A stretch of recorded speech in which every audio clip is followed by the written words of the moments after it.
Jadi karena terikat janji-janji politik, nah lantas kan terpaksa alokasi ini kan harus dilakukan. Iya, betul. Walaupun saya mengatakan ini betul-betul bermanfaat ya.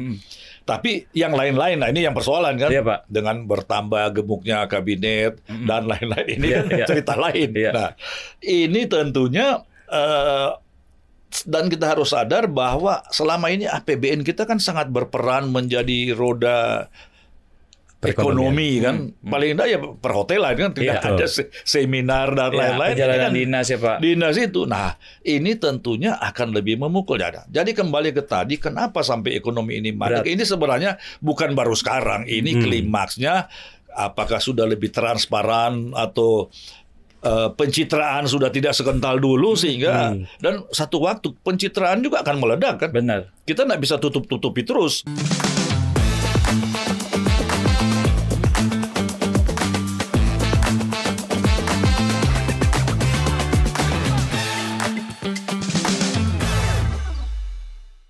Oke, pemirsa Cuap-Cuap Cuan, kembali lagi di podcast Cuap-Cuap Cuan CNBC Indonesia. Kali ini kita tetap berada di konten koneksi, konten Ekonomi. seksi. Masih bersama saya Wahyu Daniel, pemimpin redaksi CNBC Indonesia. Saya ditemani oleh Michael Jeffriando yang merupakan redaktur pelaksana ekonomi di CNBC Indonesia. Kita sudah kehadiran narasumber yang nggak kalah kerennya, nggak kalah hebatnya. Dia merupakan seorang pengusaha yang sudah puluhan tahun, mungkin sudah 30 tahun. Sekarang dia menjabat sebagai anggota Dewan Pakar Apindo Asosiasi Pengusaha Indonesia. Namanya adalah Pak Anton Supit. Pak, makasih Pak sudah hadir Pak di Cuap-Cuap Cuan Pak. Semoga sehat selalu Pak. Sama-sama Mas. Terima kasih atas undangan Mas Iya, Pak. Wahyu dan Mas Daniel. Pak, di podcast Cuap-Cuap Cuan ini kita akan membahas soal situasi ekonomi terkini ya, Mek ya. Iya. Kita sudah mengundang berapa banyak sih ahli-ahli ekonomi, mantan menteri, ya kan, Betul. sampai penasihat-penasihat presiden. Tapi kali ini kita belum pernah datang Pak, kedatangan pengusaha yang langsung melihat di kondisi sektoril, kondisi real seperti apa Pak.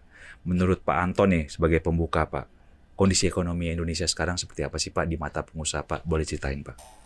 Jadi Mas Wahyu, saya sebelum masuk ke situ saya ingin menyampaikan perbedaan antara politik dan ekonomi. Iya Pak. Politik bermusuhan sebesar apa, sehebat apapun, terjadi koalisi, duduk Teman damai, teman lagi. Ekonomi salah kebijakan, sudah hancur, bangkitnya lama Mas. Oh, Kalau iya. masih bisa bangkit, Iya, bisa iya, bangkit iya, ya. iya. Nah ini yang harus betul-betul kita amati dengan Iya, serius. iya. Kalau Mas Wahyu tanya ekonomi real saat ini memang sangat berat dan ini sebenarnya sudah mulai dari zaman Jokowi, bukan baru sekarang. Ini hanya tinggal karena meneruskan Iya, iya. yang ada. Karena kita sudah mengeluhkan, karena begini.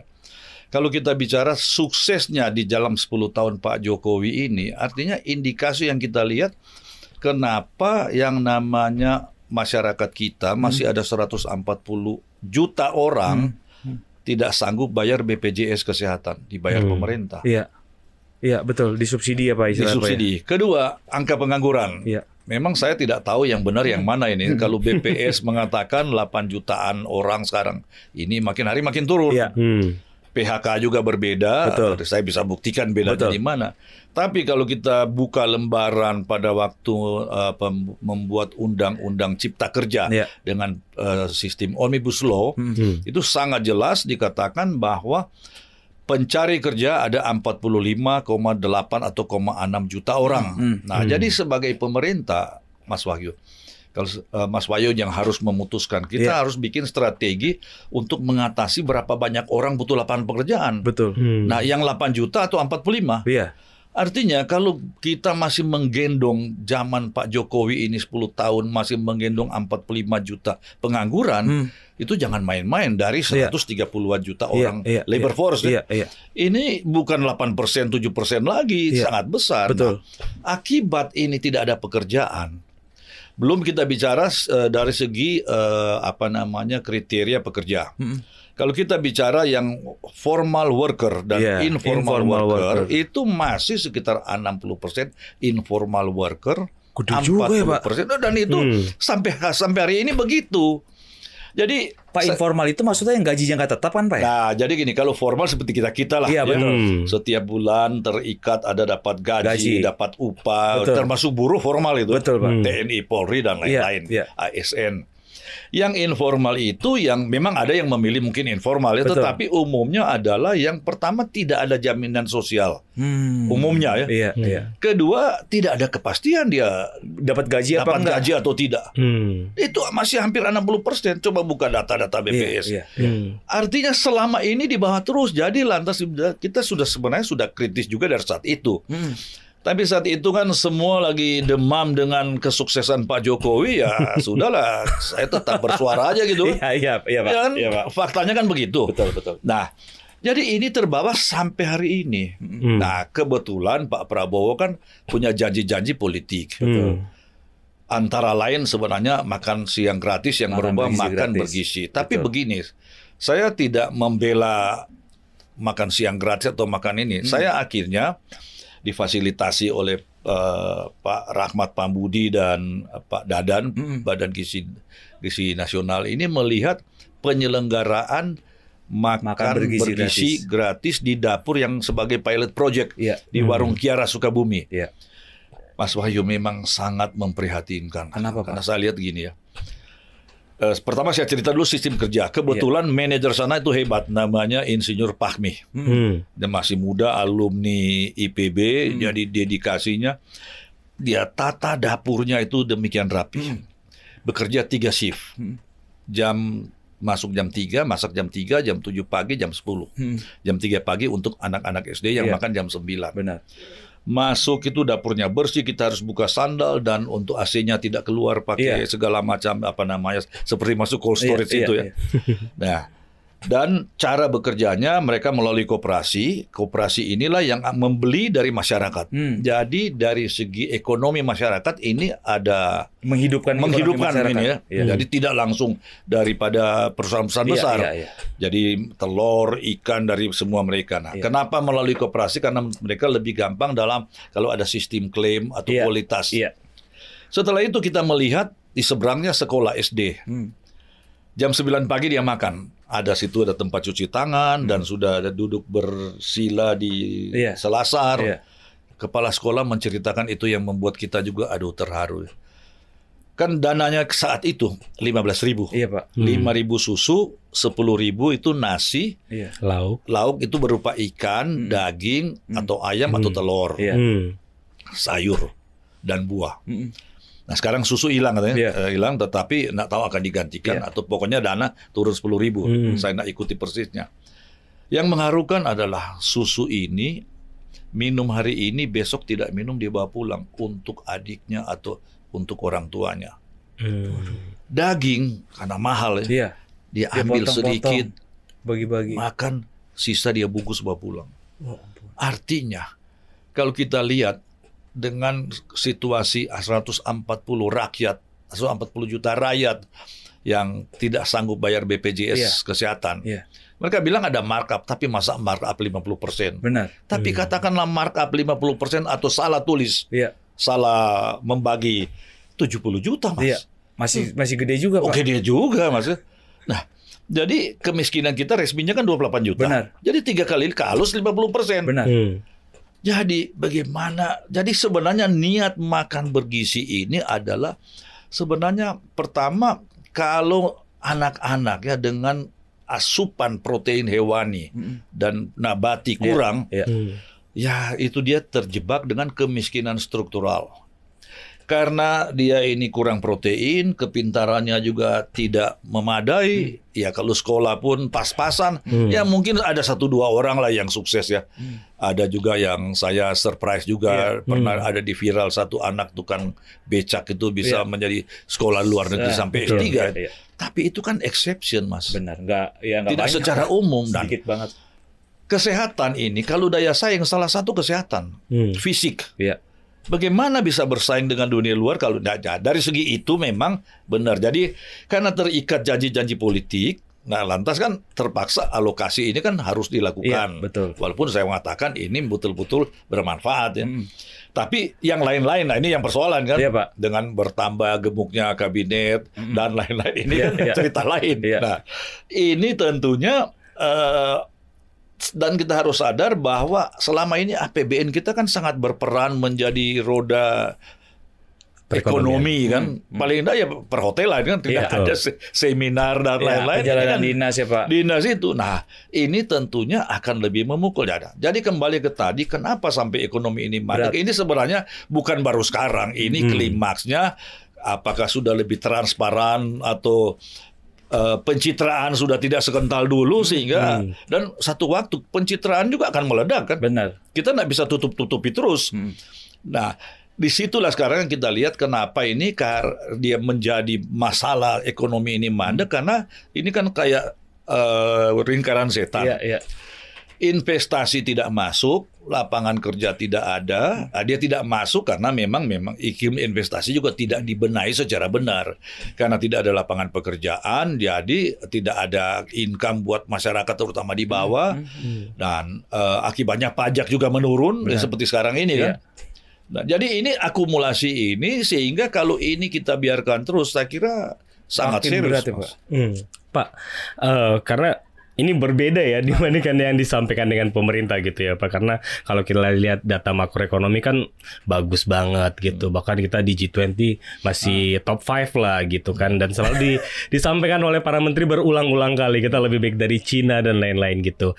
Cuman memang di sini untuk industri Pak lebih spesifik karena Bapak pengusaha mungkin bisa ditunjukkan secara lebih detail gitu Pak. Kira-kira dalam 10 tahun tuh sampai sekarang itu industri yang terpukul yang sangat berat itu apa sih Pak? Tapi sebelum itu yang menggelitik adalah kita ini kan pertumbuhan kan mungkin nomor 4 apa tertinggi di dunia kan? Iya betul Pak. Ada tulisan yang atau katakanlah bukan artikel ya, tetapi wawancara yang lebih banyak mengutip Profesor Arif, anggota DEN. Iya. Pada waktu itu kan dikeluarkan data kemiskinan. Iya, Pak. Dan saya surprise. Data angka garis kemiskinan kita itu lebih rendah dari Timor Leste, Mas. Jadi kalau kita kemiskinan lebih kecil, ya masuk akal juga karena garisnya, batasnya kan kecil. Ini kan jadi ini. Tapi yang menarik yang dikatakan oleh Profesor Arif ini, beliau ini kan dari UNPAD, ya, UNPAD dan anggota DEN ya. Pertumbuhan yang tinggi yang tidak mengatasi masalah kemiskinan adalah pertumbuhan yang menyengsarakan, Mas. Ada bahasa Inggrisnya apa yang ada istilah bahasa Inggris. Jadi apa artinya kalau kita approach selalu pertumbuhan tinggi? Sekarang lebih baik pertumbuhan rendah tapi yang menciptakan lapangan kerja atau pertumbuhan tinggi. Nah, kita harus tahu juga pertumbuhan tinggi dari mana. Pertama kita kan konsumsi. Iya. Mungkin saya nggak tahu berapa 2% atau 3% dari 5% itu ada konsumsi kan. Konsumsi itu megang 53%. Baru kita kan sumber daya alam, Mas. Dan semua tahu sumber daya alam akan habis. Dan saya surprise kenapa ekonom kita kok pada diam. Padahal dulu mereka sering bersuara mengenai Dutch disease. Kutukan sumber daya alam maksudnya Pak. Sumber daya alam karena di Groningen diketemukan gas.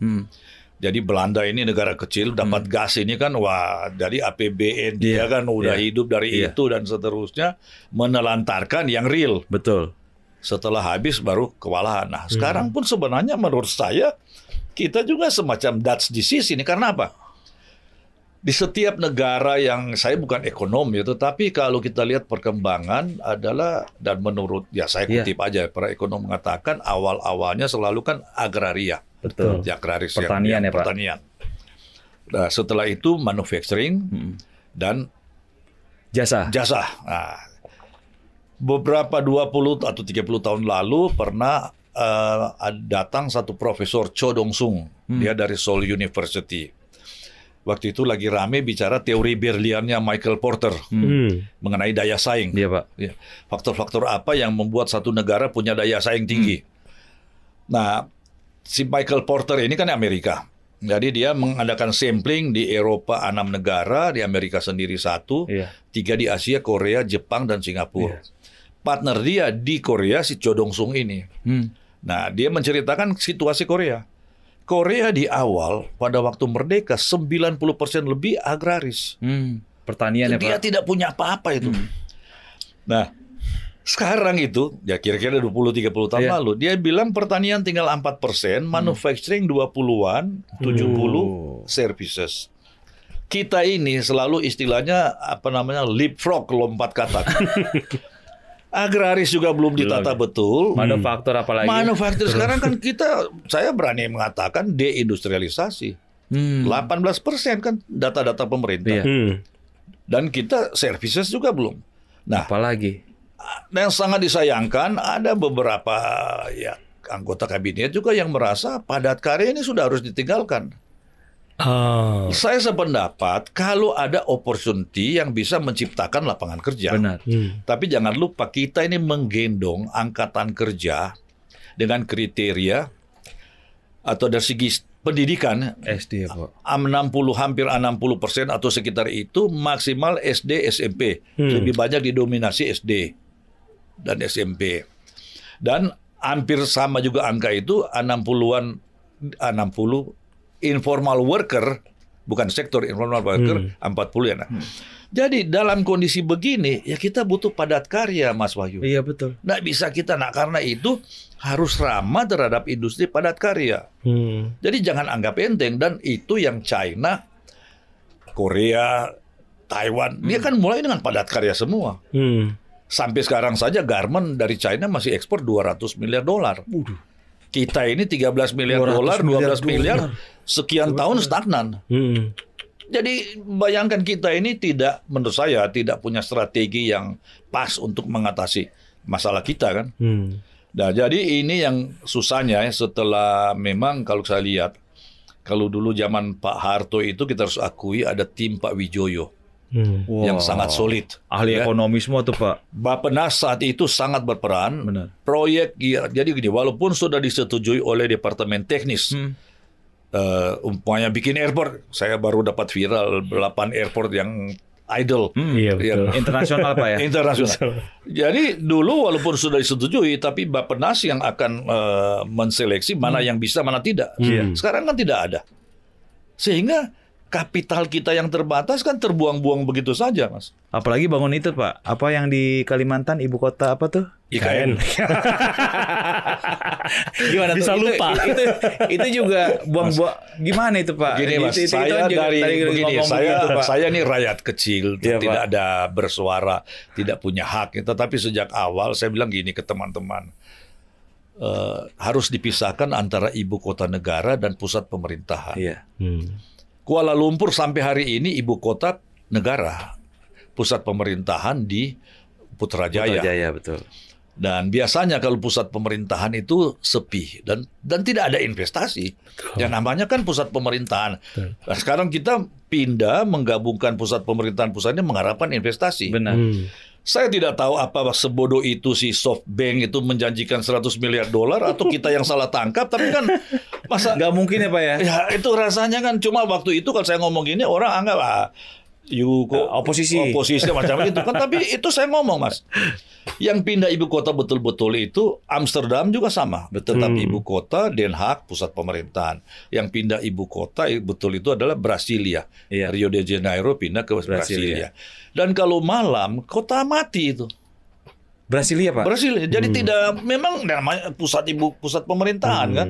Ya kerjanya PNS kan cuma dari pagi sampai itu malam Sekarang tidur, kita Pak. mau pindah. Ini kita belum bicara yang saya tidak tahu apa itu diperhitungkan. Tapi saya cuma dengar Iya, viral dari Dr. Andang Baktiar, geolog dari ITB. 10 tahun sebelum itu diputuskan, dia mengatakan bahwa di bawah situ segala tambang batu bara, Iya benar, batu bara. yang juga ada potensi lapindo. Betul. Menurut dia ya, bukan saya ya. Iya. Tapi kalau you tanya apa itu rentan, saya tidak bisa mengatakan rentan. Kecuali kalau bilang mau pindah ibu kota di pinggir Merapi. Benar. Pak, tapi itu maksudnya kalau tadi Bapak bilang terlalu dibuang buat program-program yang nggak penting, ini salah satunya kali Pak, IKN itu Pak ya. Oh, saya kira. Dan begini, tidak masuk akal Udah puluhan bagaimana triliun bangun ibu kota, investasi swasta, pemerintah tidak. Kecuali kalau ada deal investasi swasta, you bangun semua properti pemerintah kementerian sini you punya. Itu kan bukan free. Iya, betul. Kita bisa jual ini kan. Betul. Jadi sebenarnya banyak hal yang saya heran kenapa sikap kritis kita kok sudah kurang ya. Common sense lah. Ya. Pak, tadi Bapak bilang salah kebijakan 10 tahun terakhir gitu Pak, sehingga muncul deindustrialisasi, akhirnya investasi nggak banyak masuk, meskipun saya dengar investasi katanya ngantri, investor-investor ngantri gitu Pak, terus habis itu daya beli menurun. Salah kebijakannya apa sih Pak? Apa terlalu banyak bangun infrastruktur pada saat itu Pak, atau karena apa sih Pak? Jadi begini, infrastruktur juga itu penting ya, tetapi penempatan, ini memang kalau kita bicara dari keadilan, ada satu ekonom cerita ke saya. Kita kan harus lihat secara negara. Iya, Pak. Kalau dari segi keadilan, membangun infrastruktur di Papua memang sesuatu yang baik. Benar. Tetapi dengan membangun di sana, nilai ekonominya ada enggak? Pasti kalau saya tinggal di Papua, saya berterima kasih. Benar. Dan jangan lupa itu harus ada maintenance fee. Benar. Maintenance dan lain-lain. Benar. Tapi kalau mau terasa betul pada ekonomi nasional, ya pantura. Ini kan begini, menetapkan, tapi karena pertimbangan politis ya keadilan bisa saja, ya Pak, masalah keadilan. Nah, tetapi begini, harus dipikirkan juga bahwa pembangunan ini kan untuk rakyat. Betul. Saya ini bulan November sengaja ke Malaysia dengan ponakan. Saya bawa pesiar mereka kebetulan mereka tinggal di luar negeri, drive sendiri. Iya. Nyetir sendiri Pak ya? Nyetir sendiri, sewa mobil Pining Malaka Kuala Lumpur, 8 hari. Yang saya surprise Mas Daniel. Biaya tol di sana Pining Malaka 485 kilometer. Bayar tolnya 170.000 lebih rupiah. Rupiah kalau dirupiahkan Pak ya? 170.000. Bandingkan Semarang yang hanya 430 atau 440, bayarnya hampir 500.000, 400 berapa ratus, 400 sekian ribu, per 40 atau 400 berapa? Hampir 500.000 ya Pak. Hampir 3 kali. Iya. Namanya BBM, itu semua standar RON 95. Di Malaysia Pak? Di Malaysia, semua tidak peduli Shell, Petronas, BP, itu semua sama. Dengan RON 95. Iya. Di sini RON 95 kebetulan saya baru isi tadi 13.900 sekian kan? Betul Pak. Hampir 2 kali lipat ya Pak. Hampir 2 kali lipat. Kalau hanya itu barangkali kita bisa bilang itu kebijakan pemerintah kali yang populis umpamanya. Iya. Tapi jangan lupa makanan murah, benar, pengobatan murah dan lain-lain. Artinya yang menjadikan Mas Wahyu, rakyat kita yang miskin membayar 2 kali lipat biaya hidup dibandingkan dengan sesama rumpun kita di Malaysia. Karena menurut saya mismanagement ekonomi. Jadi kalau ditanya dalam kondisi begini, mestinya dengan pikiran jernih mendengar masukan, Mas. Benar. Masukan dari pelaku, apa sih problem kalian? Benar. Dan kita minta tidak muluk-muluk, tolong kepastian hukum pertama. Jadi kalau kita benar jangan diganggu. Kalau ormas bisa masuk mengganggu kita. Ya dan udah. Ini, apalagi kalau di tengah hutan sana kan. Nah, yang begini-begini kalau diceritakan panjang lah ya artinya. Jadi kalau tidak diatasi, apalagi dengan otonomi daerah yang bebas seperti sekarang, ya kita harus tentunya punya cara mengatasi sendiri. Tapi lama-kelamaan kan, aduh, apakah tepat? Sobat Cuan, jangan lewatkan lanjutan obrolan seru yang gak kalah menariknya dari pembahasan kita kali ini. Hanya di channel YouTube Cuap-Cuap Cuan.